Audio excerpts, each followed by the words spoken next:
Okay, so we'll be now discussing uh, the difference between the circuit switching and the packet switching. So we need to know ano ba yung kaibahan yung pag sinabi nating circuit switching and at the same time yung tinatawag natin na packet switching. Kasi baka ito ay lumabas pagdating sa board exam, no? So hindi natin alam, no? Pero at least we uh, already know the concept. So bigyan ko kayo ng konting ano, no? Siguro masasabi natin na difference. Pero parehas sila sa ang pagkakaroon nila, maaari ang kanilang similarity. Ginagamit tong method sa to for transmitting data over network. Both, pero nagkakaroon sila ng difference in how they establish and manage communication path. So for example, sa circuit switching, let me write here. Kapag sinabi nating circuit switching,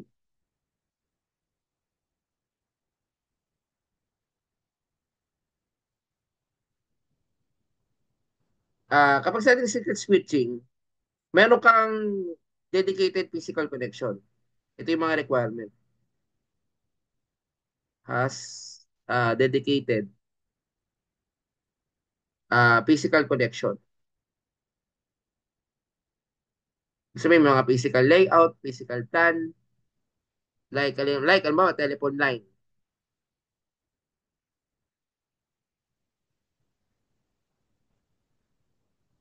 Okay. Ngayon, kapag meron kang physical connection, ito ay na-establish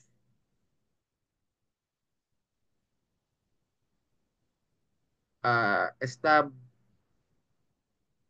na-establish natin yung connection between the sender,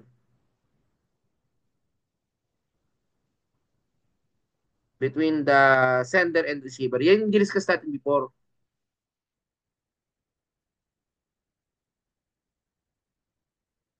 Before any data is transmitted. So nagkakaroon tayo ng establishment before the data is transmitted, no? Okay, yan yung isa sa konsepto ng circuit switching. Ngayon, ang connection nito remains active for the entire duration. So, kinakailangan mo dito ng dedicated path. Kaya may physical circuit, fixed bandwidth, kasi kinakailangan natin alam yung capacity. And this bandwidth allocated to the circuit is fixed and cannot be shared with other users. Dapat it must be connection-oriented,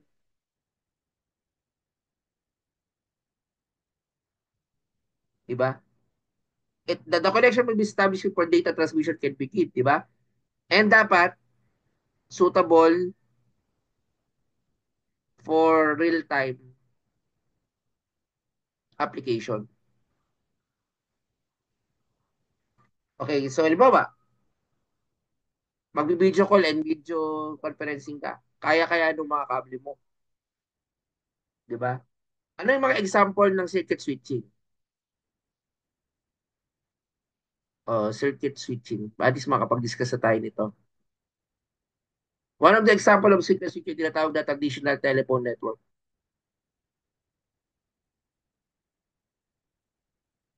Traditional telephone network. Meron siya tinatawag din na dial-up network or dial-up internet connection.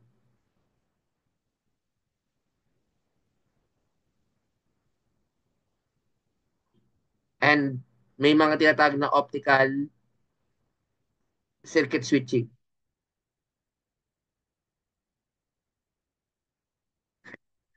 Okay. So tandaan nyo, yan yung kaibahan ng tinatawag nating circuit switching. No? Ngayon, doon naman tayo sa packet. Bago tayo discuss natin, no? Although hindi ko naman ano to, no? Alis yung pinaka-basic, alam nyo na agad. Okay. Yung packet naman, pag sinabi natin packet, packet switching. Siyempre, yung data is divided into small units. is divided into uh, small units. Anong tawag natin doon? Tinatawag natin itong packets. So, tinatawag natin na packets. Ang bawat packet, meron siya, kasi itong mga packet, guys, meron siyang ano, may tinatawag na header.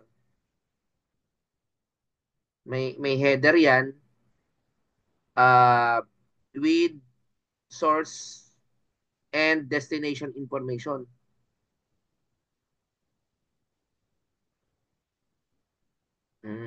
May tinatawag na no, with header, di ba?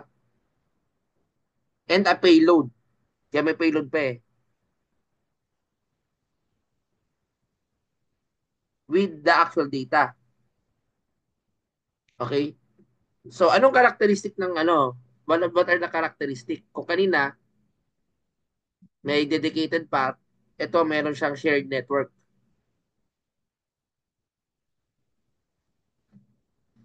No? Meron siyang dynamic bandwidth allocation. O, yan yung mga dapat nating matandaan. Ito guys, kung kanina may physical connection, ito connectionless. Hindi mo kailangan ng ano, kasi 'di ba sa circuit switching, ibig sabihin no dedicated. Pwede nga tayo mag-virtual eh, 'di ba? Sabi ko nga, connection is required kapag gumagamit kasi packets sa tayo. Is required. Wala masyadong kailangan ano,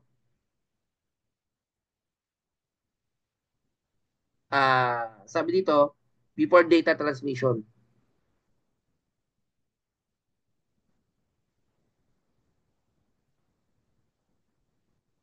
And efficient bandwidth utilization. Yan yung mga is maganda dito.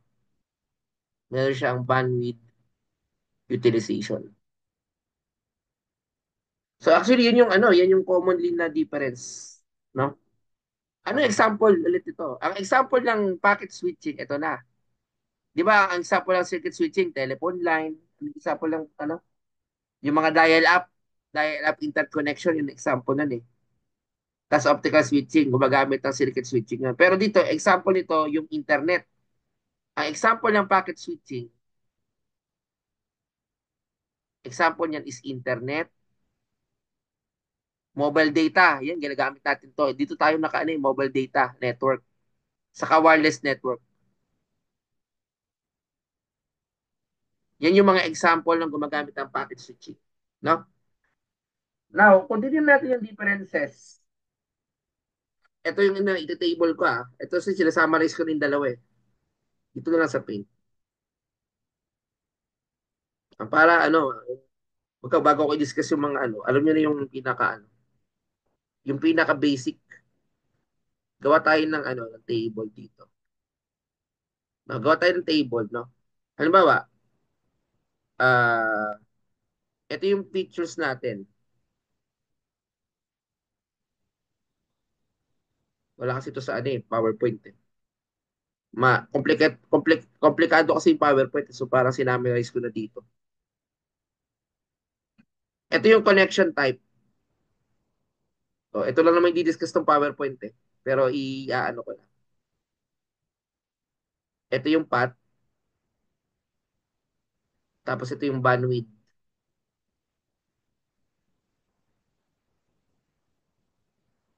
Then yung tinatawag natin na data transmission. Ito yung mga features kasi na kailangan. Data transmission. Then efficiency. May mga kailangan dito. Ako na iba. Ayun, efficiency.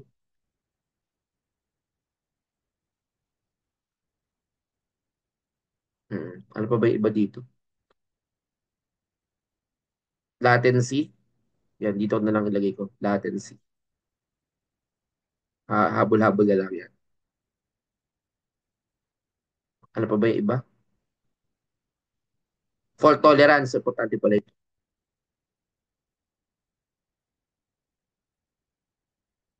Ano pa ba? Aside from that, no?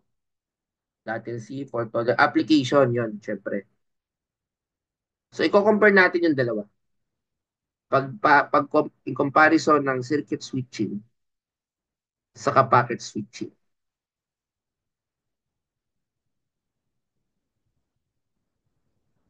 Okay. So, sa connection type, connection-oriented to. Connection-oriented. Ibig sabihin, kinakailangan mo ng mga physical connection talaga. Ito, connectionless sa packet.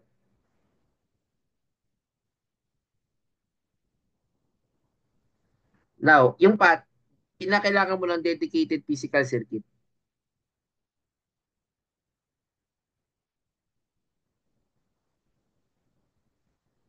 O, yun yung kaibahan ng dalawa, no?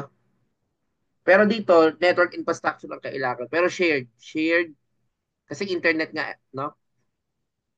Network infrastructure. Sa latency, ibig sabihin ng latency yung ano yung the lower the better, no? The lower the letter, no? Pero nagkakaroon tayo ng later we will be discussing, no? Kasi sa latency medyo dahil medyo mas mataas-taas ng konti, mas mataas sa ano eh. Kasi variable yung data flow ng packet switching. Ah, lower latency sa circuit switching, no? Lower 'yan. I-explain ko kung bakit. Lower pero predictable data flow. Predictable kasi. Alam mo kaagad kung saan pupunta. Ito higher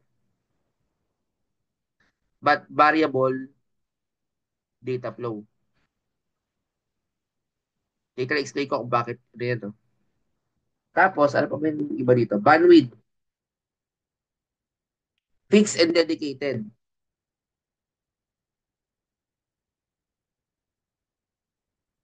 Fixed and dedicated. Tapos, dynamically allocated. Dynamically allocated. Based on network traffic.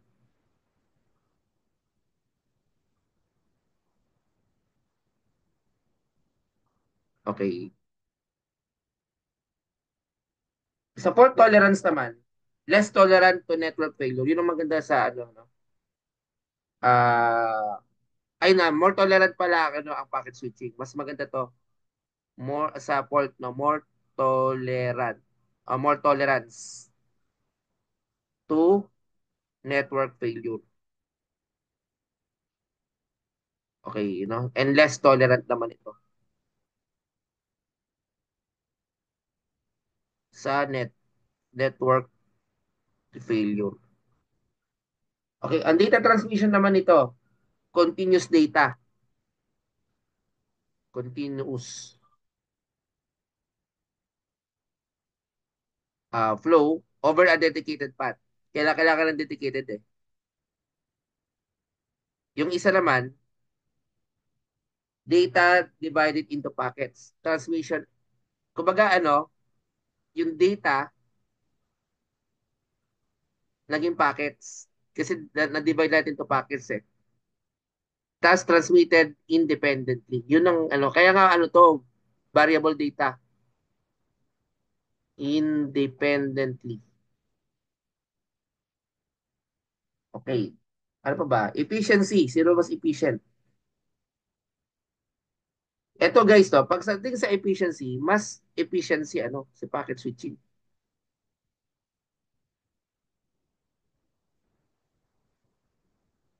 More efficiency or more efficient. Bandwidth shared dynamically. Lang ito, paki-screenshot to, no? Tapos ito, less efficient to.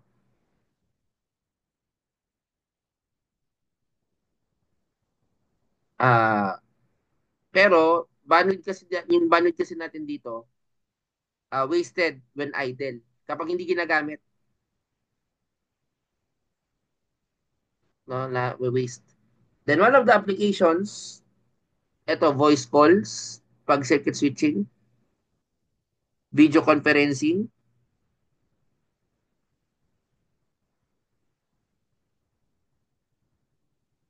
real-time data, no? Pag gusto natin ikukunin.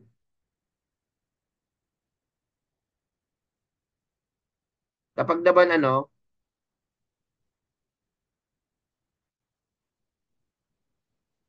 ito naman yung isa is for ano, email,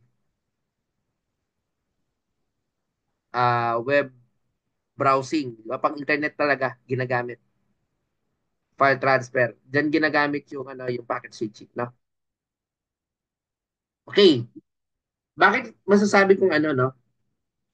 In summary, circuit switching kasi kung titingnan natin, is suitable for application that requires dedicated reliable connection. Pero may low latency, no? Mababa yung kanyang latency. While packet switching is more efficient for data-intensive application that can tolerate some latency and benefit from shared connection. The internet kasi yung realize natin nag-heavy sa mga packet switching. Tandaan nyo, ang internet sa packet switching kasi nagsisend tayo ng packets from router to router. Pero yung mga traditional telephone network are based on circuit switching. Ngayon, ang tanong, which is faster? Kung ang tingin natin, kung ang raw speed lang, no? Kung ano raw speed for a single uninterrupted transmission, mas mabilis yung circuit switching kaysa sa packet. Kasi walang mga overhead, walang mga data division, walang mga parang hindi na tayo nag-add ng mga headers. However, this is just a simplified view. May mga factor ba din tayong dapat i-consider? Halimbawa, may network congestion. Ngayon, dito papasok yung packet switching. Di ba? So, yung packet switching kasi can experience congestion leading to delays. Circuit switching avoid this. But only if sufficient circuits are available. So, yung congested circuit switch network will be as low as a slower than a packet switch one. Tandaan nyo. No? Kapag malayo naman yung distansya, nag-induce ng latency in both methods. Even yung data size. So, kung i-conclude natin, circuit switching offers potentially faster transmission for a single error-free stream. Baga pa ideal. Pero mas piniprefer natin ang packet switching kasi tinicheck natin yung reliability at yung utilization ng network resources. Kaya yung faster na tinatanong depends entirely on the context at yung specific network condition. Parang ito sa daan. Ano mas mabilis? Yung kotse na ano o yung ano, yung dump truck? Siyempre kung pabilisan, mas mabilis yung kotse. Pero depende sa sitwasyon. No, kung ano, barado yung daan, mas mabilis makapasok yung ano, yung kotse. Pero kung malaki, barado yung malaking truck hindi. So depende talaga, no? Okay, any question guys? So that is the concept. Binigyan ko na kayo ng ano ng clear ano definition or discussion no, about that. Then we can have this one if we will check no. Ito no, so ano natin isa-isa. Switching network, long distance typically done over a network. So para may ano tayo no. Long distance is typically done over a network of switch node. Tama. Nodes can be concerned with content of data. So ito yung mga devices, mga computer, terminal, a collection of nodes and connection is communication network. So tama. Yung nodes may i-connect to other nodes only or to stations or other nodes. So we already know two different types, circuit and packet. So yun yung kino-combine natin. Ito yung sample switch na ginagamit sa mga traditional telephone network, yung mga tinatawag ng mga dial-up internet connection. So again, pag sinabi nating simple switch network, may mainframe ka, may central offices ka, then may mga switching nodes ka. Now, ang circuit switching, kinakailangan mo ng physical, ano yan, baka may physical, ano ka dyan, may physical, uh, tawag dito, what do you call this? Kapag may sinasabing, ano, May dedicated path ka pag circuit switching. No? Kasi ano yun eh, telephone, mga telephone line yun. Tapos nakapix ang bandwidth. Okay? Ngayon, ang application ng circuit switching, sabi ko nga, one of the applications ng circuit switching ay ito mga voice call, mga video conferencing. Pero nagiging inefficient siya kasi minsan yung bandwidth, baka hindi sapat pala yung bandwidth, ipapadala mo doon. Ayun. At na-waste siya kapag hindi ginagamit. Yun yung mga problema, no? Kapag gumagamit tayo ng ano ng circuit switching. Pero applicable siya sa mga voice communication talaga, no? And video. Ito yung public switch network. As you can notice, the telephone line, kapag connected sa central office or sa end office, gumagamit tayo ng subscribers loop. Kapag end office pupunta sa mga long distance office, gumagamit tayo ng mga connecting trunk. Then kapag long distance office to long distance office, intercity trunk.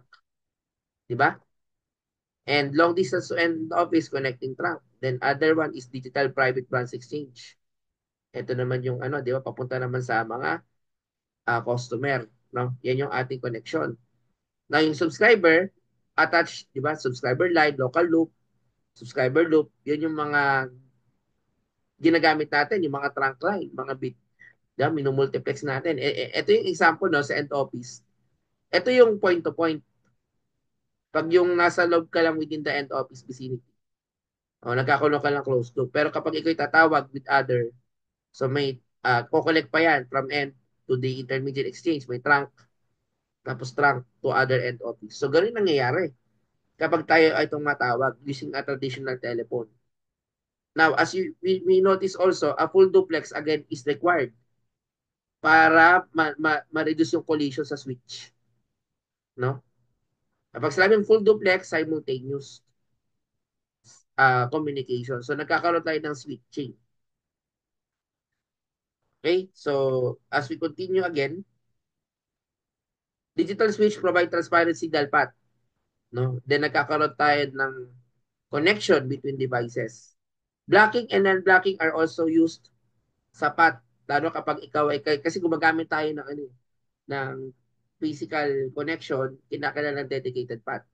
So, there are things that we need to block and non-blocking. Para magkaroon ka ng short duration call, gamitin mo yung blocking sa voice system. If you want to permit all stations to connect in pairs at once, non-blocking, no? Again, space division naman is another for analog. Okay, mga separate physical paths na ginagamit. Ito yung input lines. Kung makikita nyo, that is the space division switching. Noon pa yan. Ginagamit ng mga traditional, no? Then, reduced number of cross pins, yun yung mga common. Okay, ito yung mga stages kapag tatawag ka, kaya may mga telephone line tayo. Alam mo, gumamit ka ng 5. Okay, per stage. 5-2, ayan, ibig sabihin, no? 6 o 5-2 switch, ayan, 6. Tapos papunta sa 1, no? Anyway, yan yung mga ano, dating mga ginagamit. Okay, kapag digital, gumagamit ng time division, no? Multiplexing. Okay. So, yun yung mga commonly, switch to switch.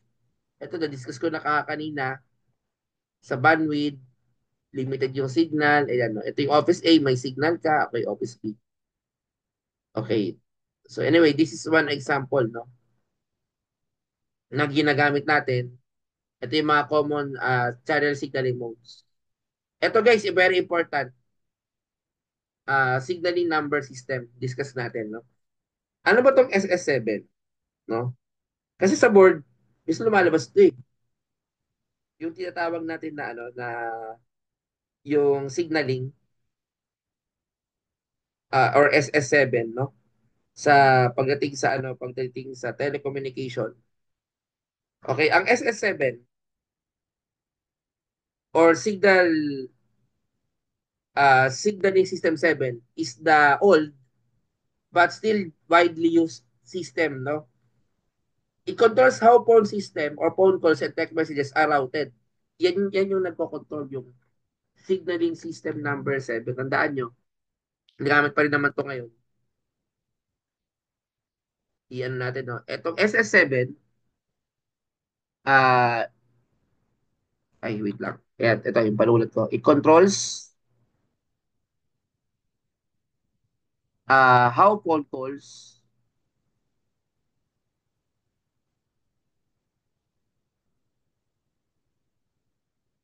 and text messages are routed,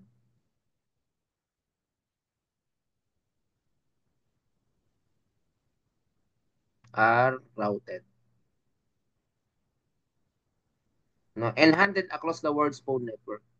So, think of it as behind the scene director for all those phone calls. Halimbawa, paano ka nagte-text, nagko-call o nandiyan sa SS7,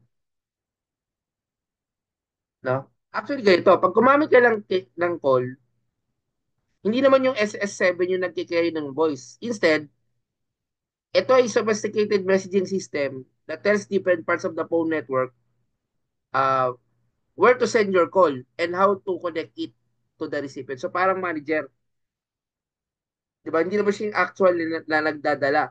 Parang siya yung nagmamanage para dalhin yung voice papunta sa'yo. Kaya, ano ba yung mga inahandle ng SS7? Kung familiar kayo sa mga features ng mga, yung mga call waiting, ano na, it handles yung tinatawag natin na call waiting. Ano pa ba yung mga common dyan? Yung caller ID, saka yung SMS, o tinatawag natin na text messaging. So, yun yung nagko-control. Paano yan, no, na ginagamit, no? Yung tinatawag na SS7. Okay. So, most likely ganun. Now, in short, yung SS7 is very vital. Yet, yan ay old technology naman na still applicable natin sa pag-route ng calls. Okay? So, ginagamit natin yan, no? Okay? So, yun ang yun ang isa sa pinaka mabilis na paraan para ma-discuss ko yung tinatawag natin na SS7 or signal number 7, no? SS7. Okay? So, yan, this is the common mga terminologies. Okay? So, I think okay naman itong mga to na. Okay, ito no, ito yung traditional circuit switching. Ito yung telephone. Kapag off-hook, ibig sabihin nakapag-establish ka ng connection between the two. Kapag on-hook, ah, ibig sabihin may dial tone. Now, pupunta sa S7 network, yung magmamanage. Ito naman, papunta sa circuit switch, trunk, papalabas.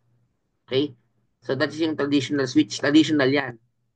Ngayon, yung soft switch kasi ngayon, kapag discuss natin, papasok na tayo dun sa mamaya, no? Yung soft switch, ah, gumagamit tayo ng mga controller, gateway controller. Okay? Now, in packet switching naman, papasok na yung data, internet, data rate na is fixed. May bandwidth na tayo. Dito na pumapasok yung sa internet. No? Kaya ang tawag is packet switching network. No? Now, as you can notice guys, dito na rin pumapasok yung diniscuss ko kanina, yung virtual circuit or VPN. Or, pag sinabi kasing VPN guys, or virtual private network, isama ko na dito, no? Kung ito yung remote mo, tapos ito yung main office mo, syempre may mga server yan, dedicated. Usually, ang makaka-connect dyan, yung nakakonect sa kanya. Yung, halimbawa, yung main office. Pero ikaw, pwede kang connect via remote. Usually, ang requirement mo dyan, kinakailangan mo ng encryption at yung tinatawag natin na tunneling. Yung tunneling is at two-way yan, no? Parang private way. Ibig sabihin, kung ikaw yung naka-remote site, ma-access mo yung nasa server mo even without connecting to the physical, no? So yun ang inahack. Kailangan ka magka-access remotely. Kaya may mga ano no, kaya wala siyang mga dedicated path. Walang physical path or physical connection. Okay? So this how we use the virtual circuit connection, no? Okay. You can notice guys, no, since ang packet switching, meron kang data divided into packets. Etong packets na to guys, kung na-recall nyo, under the network layer 3 ng OSI, sino ang nagsisend ng packets? Most likely si router. Si router, one of the router is to send packets to the correct interface. Pansin nyo guys, itong route, yung mga packets na yan, may mga ano yan, may mga header, may trailer, may payload. Kung nare-record nyo, no? Kaya naka-divide yan, depende kung ilang packet ang isi-send mo. Yan na yung tinatawag na packet switching. Yan ang example ng internet na ginagamit natin ngayon. We are using the packet switching. Ang circuit switching is a traditional na ginagamit for ngayon, kinumpare natin kanina, bakit pagdating sa efficiency, yes, mas efficient ang packet switching. Pero mas mataas ang kanyang latency kasi nga depende. Minsan nagkakaroon tayo ng network congestion. So yun nagiging problema. No, kapag nagkaroon ng network congestion sa packet na kasi, yung traditional kasi ano lang yun two-way lang yun, no? Okay, parang telephone lang yun. Wala masyadong delay. Dito meron. Kaya minsan nade-delay. No? Tinitingnan din natin dito guys, no? Yung timing. Mas mabilis ang latency sa circuit switching. Kasi ganyan, ang sabi ko nga, which is faster. Yun yung, ano yun yung tanong kanina eh. Ano ba ang mas mabilis? Yung gumagamit ng in terms of raw speed, circuit switching talaga. It's generally faster than the packet switching. Kasi, walang mga overhead from packaging data. Di mo na kailangan magandang headers or assemble sa destination and source. Continuous path lang. Pero, again, this is just a simplified view ng overall speed, no? No? Na nagkakaroon pa tayo ng problema pagdating sa distance, di ba? So, while circuit switching offers potentially faster transmission, pagdating sa efficiency, kasi ang tinitingnan naman natin dito yung efficiency, no? Mas pinipili ang packet switching because of its efficiency. No? Kasi nga, kaya natin tinitingnan natin yung reliability and utilization ng network resources. Yung faster method depends entirely on the context and the specific network condition. So tandaan nyo, no? Yan yung ibig sabihin ng part ng ano na yan. Ito yung mga standards. Ito, lumalabas to yung ISDN, no? Ano ba yung ISDN? Explain natin, no? Yung ISDN. Later, magbigay tayo ng example ng mga may mga parang problem ako dyan eh. Hanapin ko mamaya. Ang tawag ng ISDN is Integrated Service Digital Network. Ito lumalabas sa board to. Integrated Services Digital Network.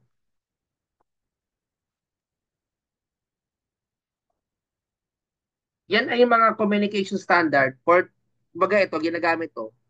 That is a communication standard, no? For transmitting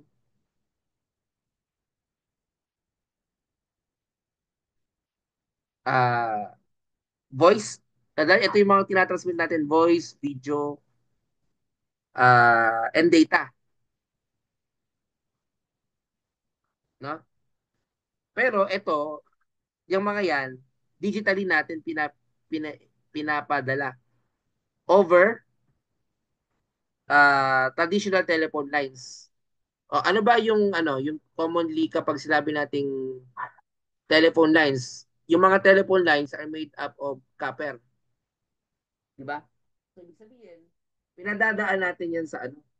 Copper. So, may tinatawag tayo na digital subscriber line or yung DSL. Yan yung example yon, digital subscribers line or tinatawag natin na DSL cable. Na ibig sabihin, yung information mo, pinadadala mo over a copper cable sa kuryente, sa ano, sa mga coaxial cable, sa mga yung shielded twisted pair is also an example of a DSL or of a copper cable. So, ganyan technology, yan yung meron sa mga standard under the ISDN or Integrated uh, Services Digital Network. So, actually, may dalawang klase ng ano yan, channel. Explain ko lang itong dalawa, no? Itong ISDN natin,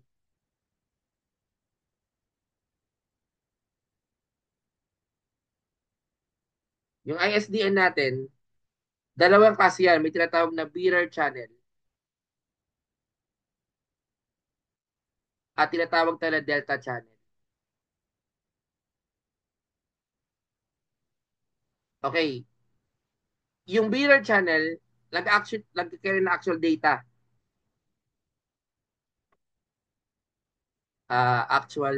data, no, such as voice or internet traffic or internet traffic. Okay? So yung delta channel naman, ito yung sa signaling na tinatawag. Okay, signaling. Okay, so yan yung commonly na ginagamit sa signaling and control information. Okay, yan yung ibig sabihin dito, no?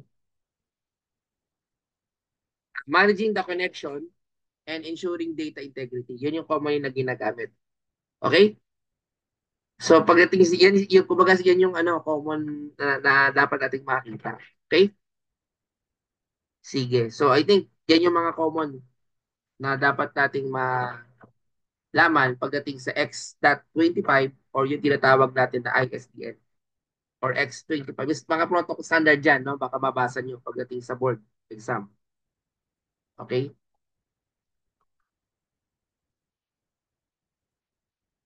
Okay, next. Okay, now, for the X25, pagdating sa, ito guys, ano ba yung DTE, DCE? Di ba napapansin nyo guys, kapag ikaw ay may router, ito yung transmitting router mo, no? Usually, ito yung DCE. O tinatawag natin na Data Communication Equipment. Na yan, nagtatanongin ng clock rate.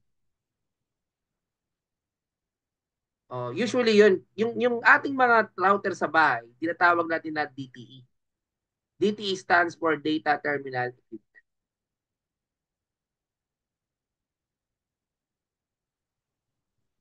Wala lang clock rate na tinatanong dyan. No? Okay. Kaya may mga ganyan tayo na specification. Ayan ay standard.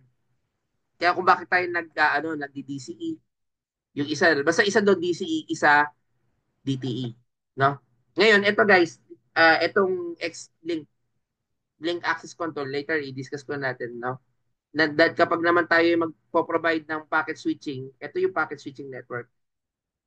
So, nakakonect sa World Wide Web, sa internet working. Yun ang kaibahan na packet sa traditional. Kasi tayo diretso sa internet, no? Okay, ang virtual circuit, again, no physical connection is required, connectionless. Meron kang operating system na nagsa-simulate. Ibig sabihin yan eh. Okay? So again, this is one of the standard na ginagamit natin, no? Pagdating natin sa protocol, X25 protocol, no? Usually ang X25 packet ay nasa layer 3. Kasi yung layer 3 yun yung network layer nagsisend ng packets. Tandaan nyo, no? Okay. Ano naman yung frame relay? Actually, bukod sa serial kasi 'di ba meron tayong sa internet, tinatawag natin na ano yan, na layer 2, no? O yung MAC. Ngayon sa layer 3, tinatawag natin na ano yan, yung ating network. Ngayon, usually, gumagamit tayo ng serial kapag magwa-WAN ka. Ito kasi LAN. Meron din tayo na frame relay. Ginagamit din to for WAN. At yung ISDN. Yan yung mga protocol, no? For tinatawag natin na ano na connection ng wide area network.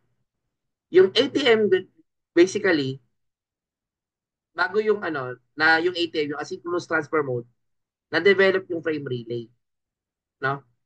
Pero because of higher speed, ATM is now more used, no? Okay? Okay, so i-ano lang natin, i-discuss lang natin yung kaibahan nung tinatawag natin na frame relay, serial, and yung tinatawag natin na ATM or asynchronous transfer mode. So, ano ba yung ano, itong frame relay kasi guys, yung mga maano to eh, mga pang-advance na talaga, no? Pag sinabi natin frame relay,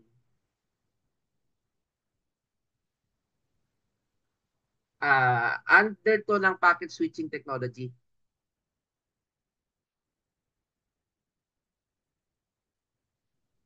Focuses on efficient data transmission over WAN. Ang pino-focus nito on efficient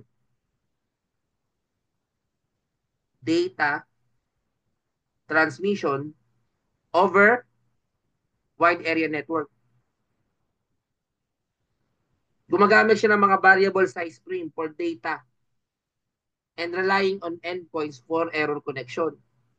Kaya masasabi ko na cost effective siya, efficient siya, flexible, 'di ba? So saan 'to ginagamit? Pag gusto mong i-connect yung mga LANs, connecting ano ito eh, connecting local area network to wide area network or pwede rin gamitin ano for data transfer. Ito yung mga application ng frame relay. Pwedeng data transfer, ano pa ba yung iba doon? Sa mga non-critical application. While once popular yung frame relay, napalitan yun ng other technologies. Mamaya i-discuss natin, no? Yung mga napapalit sa kanya.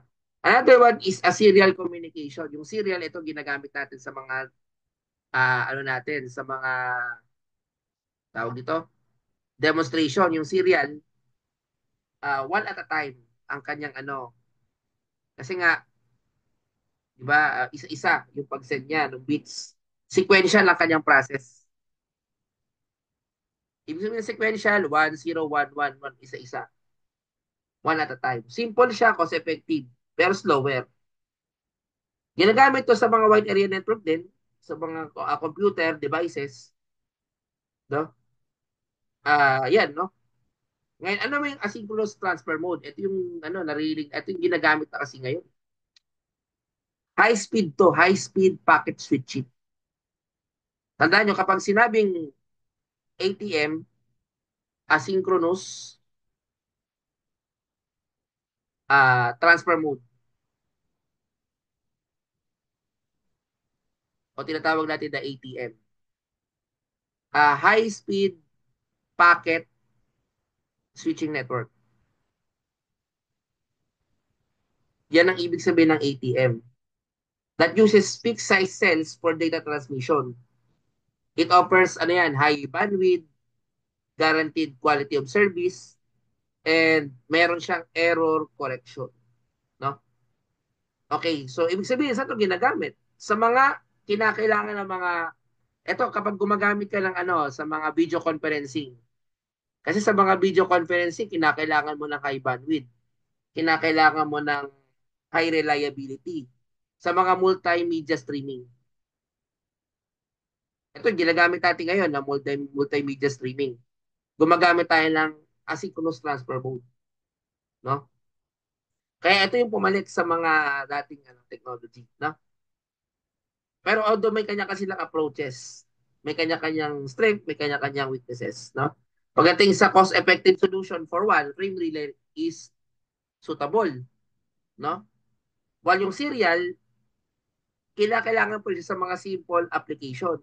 Pero pag mga complex communication, complex application, ATM tayo, lalo kung gumagamit tayo ng video streaming. Okay? So sana naintindihan, no? Yung mga common na ginagamit sa communication system. Okay, ito layer 2, layer physical, data link saka network layer yung under dyan. Anyway, itong mga to ay siguro ito naman na-discuss ko naman na yung iba. Ito yung protocol architecture niya. Pero anyways, ito sa na ito dahil kailangan makita yung talagang mahirap ito paano kapag hindi mo nakita yung actual eh. Ano pa ba? Yung iba hindi naman na kailangan na ito sige sa na to. Anyway, any question? So yun yung ating yun yung ating coverage, no? So stop ko na ito at mag-a-announce na tayo sa exam.